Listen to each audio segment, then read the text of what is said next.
Hello cher investisseur, est-ce que tu sais combien la CAF verse d'allocations logement par an? Est-ce que tu as une idée? Eh bien, c'est plus de 40 milliards par an. Waouh, ça en fait du monde, hein.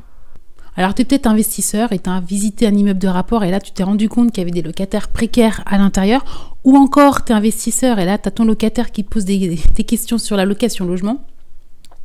Écoute ce qui suit parce que à la fin de cette vidéo, tu connaîtras 3 règles simples et précises pour savoir comment s'organise cette relation avec ce mastodonte de 40 milliards d'euros et tu ne te poseras plus jamais de questions au sujet de la CAF. Donc on va voir ensemble ce que tu as à faire en tant que bailleur comme démarche, tu vas voir c'est super simple.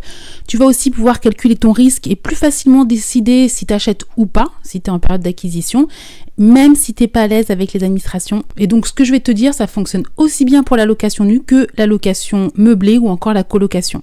Alors avant d'aller plus loin, je t'invite à partager ce podcast parce que ce serait quand même dommage qu'il n'y ait pas plus à en bénéficier, surtout que je vois que vous vous posez quand même pas mal de questions sur cette histoire de CAF.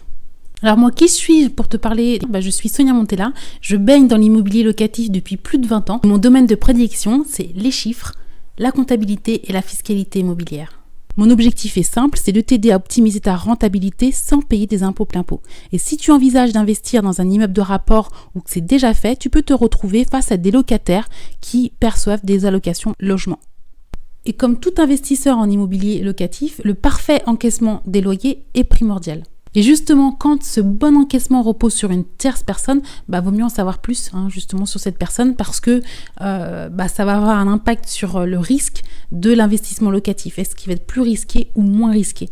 Alors avant de commencer, il y a une chose que j'aimerais mettre au clair concernant la CAF, c'est la différence qu'il peut y avoir entre les APL et les ALF et ALS, donc allocation familiale et allocation sociale. Ok. Pourquoi cette distinction est nécessaire? Parce qu'il y a en fait un amalgame qui est fait, on parle d'APL.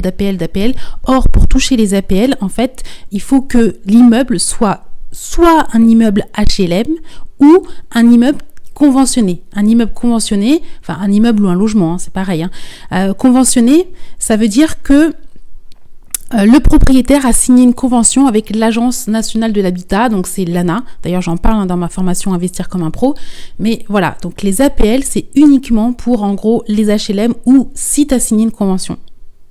Donc là, normalement, t'es bien au courant du truc, quoi. Après, il y a les deux autres allocations qui sont l'allocation logement familial, et donc ça c'est pour ceux qui vont accéder à la propriété, donc ça va être les propriétaires occupants, donc rien à voir avec notre histoire, enfin rien à voir avec l'investissement locatif. Et puis donc le dernier type d'allocation, c'est les allocations logement social, et donc celles-ci elles sont ouvertes à tout le monde, en fait, tout le monde a le droit aux allocations logement. Ça va être en fonction de 3 critères.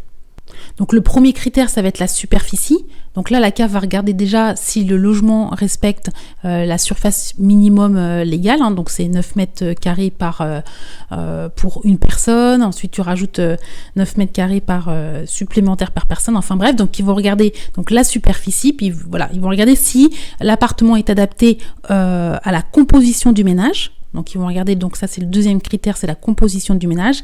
Et le troisième critère, c'est son revenu. Donc par exemple, une personne qui gagne 100 000 euros par an et qui habite dans un studio, c'est sûr qu'elle n'aura pas le droit aux allocations de logement. Alors, c'est au locataire de faire sa demande, ok? Toi, t'as rien à faire, en fait. Enfin, si tu as quelque chose à faire, tu vas devoir remplir une attestation de loyer. Donc, c'est quelque chose que tu peux retrouver facilement sur Internet.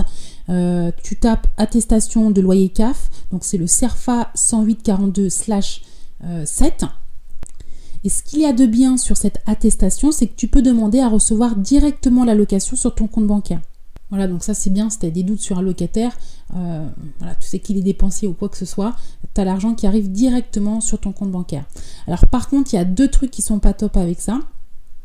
C'est le premier, c'est que tu rentres dans une administration publique, donc ça peut manquer de souplesse parfois, et ils peuvent imposer de virer l'ensemble des allocations sur un même compte bancaire. Donc toi, si par exemple tu as plusieurs biens et tu as décidé de mettre un bien, un compte bancaire, là du coup tu auras une histoire de virement à gérer, mais bon, encore ça va, rien de très compliqué. Par contre, sache-le, tu n'es pas obligé d'avoir un compte bailleur, ok? Tu peux recevoir directement les allocations logement sans forcément devoir créer un compte bailleur. En fait, juste une demande écrite et un RIB suffit. Ok ? C'est juste que la CAF veut qu'un seul RIB. Ah oui, ce que j'ai oublié de te dire, c'est que quand tu vas remplir l'attestation de loyer, en fait, c'est la CAF qui va calculer pour chaque occupant le montant de la location. Je te dis ça parce que si tu as une colocation, en fait, c'est normal que chaque locataire touche un montant différent. Ok, puisqu'on a vu que c'était sur la superficie, donc pour les locataires, chacun peut avoir une chambre d'une surface différente. Ça va être en fonction de la composition du foyer. Donc là, généralement, ils sont tous seuls, ok. Mais tu as aussi le revenu du locataire qui rentre en ligne de compte. Donc c'est normal. Et toi, tu gères même pas ça. Si tes locataires, ils te posent des questions sur comment ça se fait et tout, tu leur dis allez voir avec la CAF parce que c'est eux qui calculent tout, qui font tout. Toi, la seule chose que tu as à faire, c'est de remplir l'attestation de loyer. Par contre, le truc qui est bad avec la CAF, c'est c'est en cas d'impayé. En gros, ils stoppent direct les allocations. Parce que pour eux, les allocations en logement ont pour but d'aider les gens à payer leur loyer, donc de réduire le montant du loyer, et non pas à le payer pour eux. Donc ce qui fait qu'au bout de 2 mois d'impayé, ils stoppent le versement des allocations. D'accord ? Normalement, tu es censé les prévenir quand un locataire cesse de payer. Donc je sais que certains ne le font pas. En tout cas, la CAF va t'envoyer régulièrement une demande d'attestation de paiement de loyer. Ok, donc là, ça va être compliqué de mentir.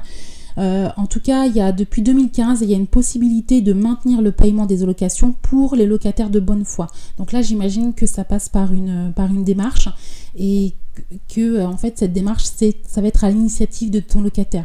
Donc après c'est donnant. Ton locataire lui normalement il veut payer son loyer. Pour te dire, j'ai travaillé en gestion locative pendant plusieurs années, donc j'avais un patrimoine de 450 lots, donc 450 baux ou 450 locataires, et on était plusieurs comme ça dans le service. Et moi la représentation que je m'étais faite à cette époque-là, c'est qu'il y avait très peu d'impayés. J'estimais les impayés à 5%, et j'ai été vérifiée. Donc il y a une assurance, je ne sais plus c'est laquelle, qui a fait un truc officiel en fait sur les statistiques françaises d'impayés, voilà, et elle estime à 5%. Et même une fois, parce que j'avais été regardée il y a plusieurs années, c'était 3%. Bon, il y a une petite hausse. Mais bon, voilà, on voit aussi qu'il y a beaucoup plus de gens qui sont dans la rue qu'il y a quelques années. Donc, les gens veulent payer leur loyer, veulent pas se retrouver dans la rue. 95% des gens, donc la plupart des gens, payent leur loyer. Voilà, donc n'hésite pas, si ton locataire, tu vois qu'il a un peu de crainte pour appeler la CAF, qu'il l'appelle et qu'il explique, en fait, voilà, là, j'ai telle grosse dépense. Je suis de bonne foi, c'est pas que je paye pas mon loyer pour partir en vacances, c'est parce que là réellement j'ai des difficultés de paiement. Alors là tu es peut-être en train de visiter un immeuble de rapport et tu t'aperçois qu'il y a des locataires en situation précaire, tu ne sais pas trop comment faire pour prendre ta décision. Déjà la première chose à faire c'est d'aller rencontrer le locataire, ok, parce qu'on sent les choses, tout simplement. On sent les choses, donc tu vas les rencontrer. Parfois, ça peut être une mère célibataire et c'est un peu comme les assurances voitures, tu sais. Les assurances voitures sont plus chères pour les hommes que pour les femmes parce que une femme seule, elle va tout faire pour payer son loyer. C'est sa garantie en fait, sa maison. C'est hyper important pour une femme le foyer. Donc voilà, va rencontrer tes locataires. Et puis la deuxième chose à faire, c'est de mesurer le risque. Donc en gros, ce que tu vas regarder, c'est combien te rapporte un immeuble sans locataire précaire. Donc par exemple, tu prends un étudiant qui a des bons garants ou quelqu'un qui gagne bien sa vie, tu sais que ton loyer va être payé. Voilà, donc tu regardes combien ce bien-là, ou si c'est en termes de, toi tu as un immeuble de rapport avec 4 lots, tu regardes si j'achète 4 lots, 4 appartements séparément avec des bons locataires, combien ça me rapporterait, et tu vas aller comparer ça avec combien te rapporte cet immeuble-là que tu envisages. Et si le gain potentiel, donc c'est-à-dire ta rentabilité est plus importante, là ça peut valoir le coup d'aller acheter cet immeuble. Maintenant, si tu vois que tu ne gagnes pas plus qu'un bien avec moins de risques, pose-toi la question pourquoi tu veux acheter ce bien-là. Tu le sais, c'est un ensemble de critères qui sont propres à toi. Et d'ailleurs, moi, je peux t'aider tout de suite avec tes questions en matière de fiscalité immobilière. Pour ça, je t'invite à regarder en dessous de la vidéo. Tu vas voir un lien pour t'inscrire à ma formation pour bien démarrer en fiscalité immobilière. Et on va parler de revenus fonciers, de location meublée, d'IS. Et puis, comme moi, la fiscalité immobilière n'aura plus de secret pour toi. On se retrouve tout de suite. Bye bye!